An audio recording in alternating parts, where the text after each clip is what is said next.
Garuva, Monte Crista. Quem já ouviu falar desse lugar? Eu, antes de ir, nunca tinha ouvido, tá? Vou confessar para vocês. Eu também não. Também nunca tinha ouvido falar. Pois Mas tinha ouvido falar de outros lugares bem pertinho ali, que também é cheio de história muito louca. Pois é. Então, como nós sabemos, e já trouxemos aqui várias vezes, em lives distintas, assuntos sobre essa questão de portais, sobre essas cavernas misteriosas, sobre desaparecimentos. Nós falamos agora há pouco sobre a Serra do Roncador, né? Vai ter também a viagem do Roncador em julho, mas deixa isso, né, para o segundo momento, que é muita coisa. Raquel, você apareceu! Um beijo. Então, aí aqui nós temos... Vamos começar do começo, que é ótimo isso. Nós temos aqui um livro chamado Crônicas de Outro Mundo, da Mirabel Krause, né? Sobre revelações dos deuses extraterrestres. O que essa autora traz de tão importante nesse livro? Tá? Ela fala justamente de um mistério que é a interseção, né, em triangulação de 3 pontos importantes ali nessa região de Garuva, tá? Deixa eu botar aqui no segundo, aqui, ó, que a gente pode chamar de triângulo perfeito, com medidas exatas sobre os 3 picos que a gente tem aqui do Monte Crista, do Castelo dos Bugres e da Vila da Glória, mais especificamente. E a gente tem aqui medidas exatas. Bianca, você quer falar um pouquinho sobre isso? Sim, olha. Vai lá.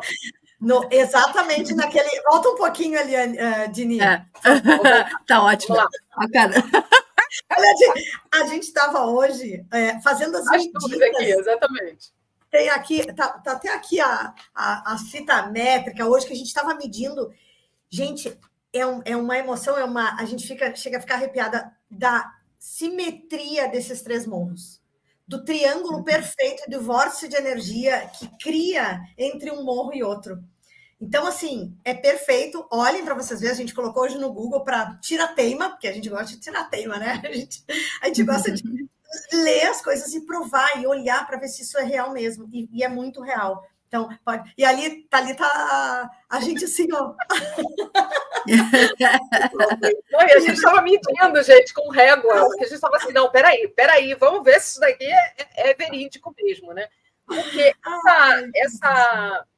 essa estudiosa, ela traz esse relato justamente pelo embasamento de muitos aparecimentos de naves nessa região, não só naves, como outros tipos de luzes estranhas, e a gente sabe que alguns tipos de luzes estranhas, quando a gente fala disso, a Anne lembra muito bem quando a gente entrevistou o John de Souza, né?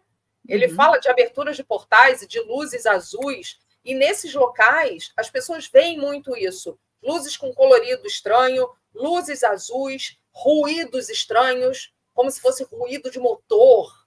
Eles falam de coisas assim, chega a me arrepiar toda, gente. Então, assim, são muitas coisas interessante que eu conhecia essa região do Castelo dos Bugres, que assim, é um interiorzão, é no meio do mato, o acesso é difícil também de chegar, e tem umas construções ali que assim, é formação natural. Né? O nome castelo, inclusive, e o castelo é porque parece a ruína de um castelo mesmo, uma construção enorme. E realmente são pontos de muitos avistamentos de orbes. A quantidade de gente fotografa orbes ali, e aí orbes, quando a gente fala orbes, são aquelas esferas de luz que se movimentam, que na verdade são consciências, né? Então, muitos ufólogos tendem a interpretar como sendo sondas, né? Naves sondas, mas há quem fale que esses orbes, na verdade, são consciências, e eu partilho dessa ideia também. Sim. Vamos lá? Peraí, deixa eu só trocar aqui. Peraí, gente, eu vou fazer uma outra coisa, porque o que está acontecendo aqui? O PowerPoint, ele altera o negócio todo. Eu vou puxar direto do... ele está alterando todo. A Maria Abadia, ela perguntou se esse lugar é no... Sim, são no Brasil, é aqui em Santa Catarina, bem na divisa do Paraná. Então, e é onde a gente vai dar o curso. Por que a gente escolheu o primeiro curso presencial neste lugar, porque é um vórtice perfeito de energia, né? Então, além de ser uma energia incrível que nós vamos utilizar a nosso favor, tem várias situações que acontecem nesse lugar que são muito incríveis, né? De noite a gente é uma natureza incrível, né? Quando a gente sai a gente fica no pátio na noite assim e olhando para as estrelas, a gente enxerga estrela, a gente enxerga estrela cadente, a gente enxerga luzes pulsantes, luzes correndo, um negócio muito doido. Né? Então, assim, né? É muito show. Então, vocês assim, estão vendo na tela direitinho aí, Bia? Só desculpa te interromper. Tá? Agora tá inteirinho, bonitinho? Agora tá. Tá. Pronto, é porque eu não estou vendo vocês aqui. Perfeito. Não, agora ficou perfeito. Então, chamado de Triângulo Energético de Santa Catarina. Une três morros, né? O Monte Crista, que é em Garuva, que é onde vai ser o nosso curso. E, inclusive, a pousada se chama Monte Crista. O Cantagalo, que é na Vila da Glória. E o Castelo dos Bugres, que é na Serra da Dona Francisca. Os três morros, eles fazem uma medida exata, formando a base geométrica de um triângulo. Então, é um alinhamento perfeito, que forma um grande vórtice de energia de Santa Catarina, né? Ele é muito incrível, é um alinhamento perfeito, e existem várias histórias desses lugares, desse trio de morros aí, que forma esse grande vórtice energético, né? E a gente vai contando agora um pouquinho sobre algumas coisas que a gente foi descobrindo, né? Algumas coisas que a gente viu também, né? Dini?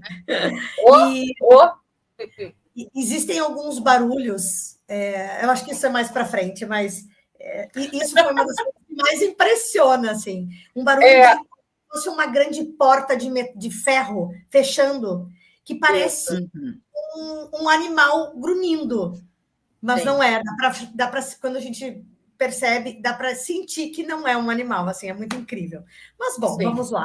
Então, inclusive, só para pegar o gancho, essa Serra da Dona Francisca teve nas manchetes há pouco tempo atrás, com aquele acidente bizarro, com aquele caminhão que simplesmente vazou aquele monte de material químico que chegou no rio e, inclusive, fechou a água, né, a captação de água de Joinville. Então, assim, são lugares que a gente parece que nunca ouviu falar, mas que 3x4 eles estão na mídia, estão aparecendo algumas informações. E para quem pesquisa a parte ufológica, né, são as figurinhas carimbadas. Aliás, não só a parte ufológica, mas a parte também da arqueologia proibida, né, aquela integração, presença dos incas no Brasil, o caminho do Piabiru, as ações, Cabeça de pedra, tudo.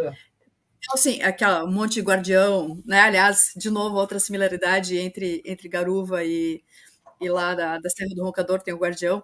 Então, essas nomenclaturas, gente, não são coincidências. E o fato de, em vários lugares, elas se repetirem também não é uma coincidência. Sim. E aí eu vou puxar o que a Anne está falando, o gancho, que vai encaixar direitinho aqui. O que vocês estão vendo é a Serra do Quiriri. E aí, olha a curiosidade, tá? A Serra do Quiriri, em Tupi-Guarani, quer dizer lugar sagrado, Vale do Silêncio, lugar que você deve respeito, tá? E tem uma semelhança muito grande com os Andes. E aí, qual é a semelhança com os Andes? Nos Andes você tem o Urubamba, e o significado de Urubamba na língua inca, vocês adivinham? Lugar sagrado, lugar de respeito, Vale do Silêncio, da mesma forma, tá? Então, assim, isso que a Anne está falando converge com vários outros lugares que a gente tem, as chapadas, né? Chapada dos Veadeiros, Chapada Diamantina.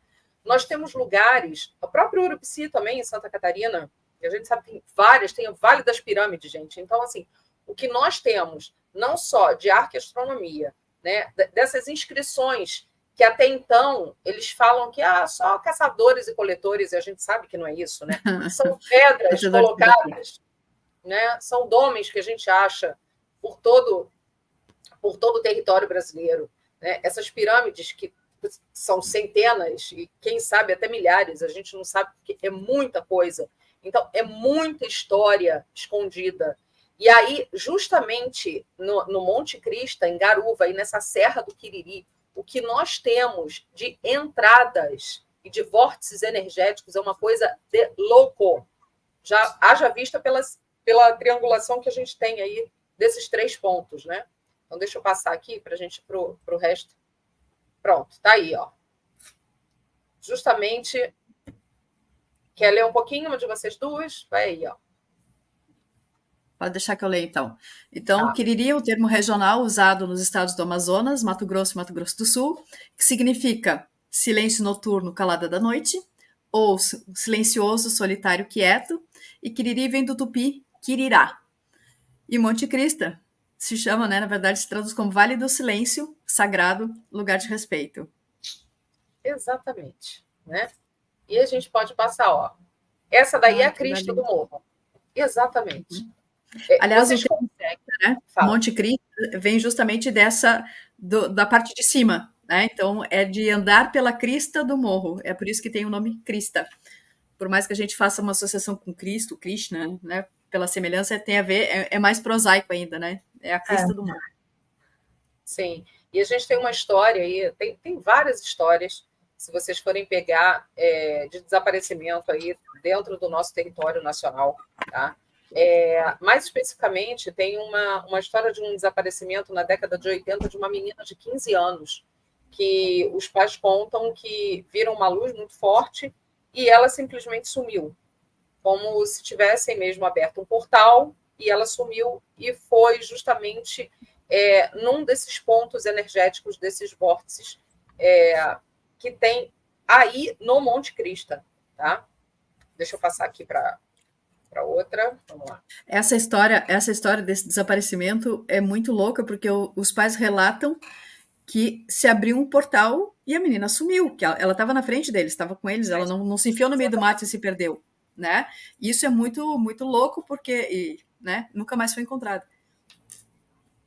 E aí mais um mistério desse lugar. A gente tem essa escadaria de pedra no Monte Crista.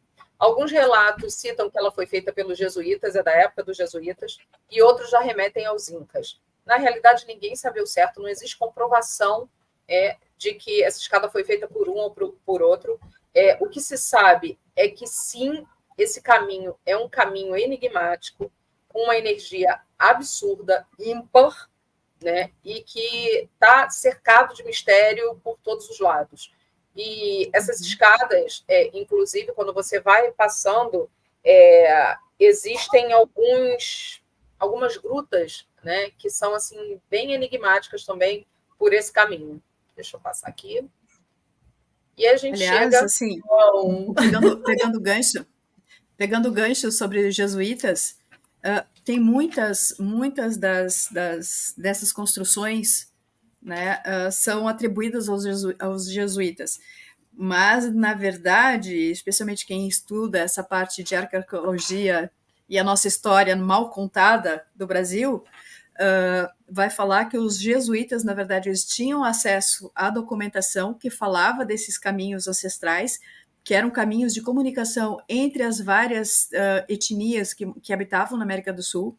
Então, diferente do que prega a história, a nossa história oficial, de que as tribos, né, de que as etnias que habitavam a América do Sul eram todas muito atrasadas, então estavam lá na idade da pedra lascada, que eram caçadores-coletores, e o máximo que eles conseguiam fazer era cerâmica e construir sambaqui, né?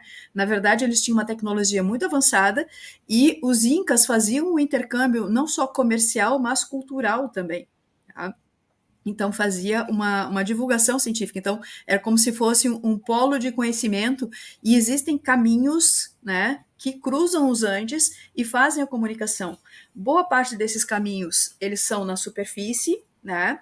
Um dos caminhos mais conhecidos é justamente o caminho de Piabiru. O André de Pierre fala bastante sobre isso, então, se vocês quiserem saber um pouco mais, dá uma olhada lá no canal do André, que ele fala bastante sobre isso, né? E uma parte desses caminhos são caminhos subterrâneos, porque tem coisa intraterra, né? Físico e não físico, né? E eu não vou avançar muito para não tirar o suspense. Então, os jesuítas, eles tinham essas informações. Então, muitas coisas que são atribuídas aos jesuítas, na verdade, que estavam nas pegadas, tentando restaurar e achar essas indicações que eles tinham, lembrando que quem chegou na América do Sul não foram os portugueses em 1500. Né? A gente tem evidências da chegada dos fenícios muito, muito, muito, muito antes, né, dos portugueses sequer pensar em existir. Né? Então, o que se tem é realmente uma perda dessas civilizações mais antigas com a sua tecnologia. Os incas mesmos desapareceram e o que chegam são tribos muito posteriores que assumem os locais.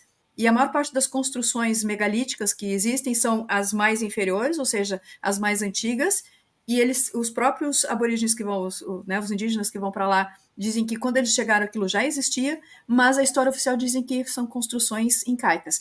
Então, assim, gente, está tudo errado, né? É uma grande mentirada. E aí, quando eles olham construções assim, não, isso aí é erosão natural, erosão pelo vento. E não, são dolmens, né? São arranjos de pedra colocados. Muitos formam observatórios naturais, né? Esse aí Observatórios é um deles. astronômicos, né? Então, não são acasos. E a quantidade desse tipo de construção, desse tipo de monumento que existe no Brasil é enorme e quase nada é mapeado. E Santa Catarina tem muita coisa, e a gente tem que agradecer aqui o trabalho hercúleo que o Maninho faz, especialmente na região do litoral sul de Santa Catarina. Beijo para o Maninho. Mapeando, reconstruindo, né, essa história que ficou perdida. Né? Isso é muito legal. Sim, o Adnir é um dos poucos, né, um querido, até um beijo, muita saudade, Terezinha também, que faz esse trabalho maravilhoso de arqueoastronomia e captando, né, todas essas informações. Porque quando a gente olha isso, gente, olha aí, está na tela. Né? Sim, essas pedras caíram, enrolaram ali, ficaram desse jeito sem querer. E é isso que muita gente fala, olha o absurdo disso. Né? Aí a gente tem essa pedra que eles chamam de guardião, né? E também de pedra da fertilidade. E o curioso é que quando a gente fala, se a gente for destrinchar aqui essa parte da arqueologia, a gente vai falar uma live inteira sobre isso, pelas funções que você tem, porque você tem relógio astronômico, né? E você tem essa parte da pedra da fertilidade, onde eles já sabiam quando eles tinham que reproduzir, né, com as suas mulheres, enfim, justamente no verão, para casar no verão, para que no inverno as crianças já estivessem, né, com um tamanho considerável. Enfim, tem muita coisa. Né? E nessa região especificamente, onde tem esse guardião, também tem muito avistamento de nave.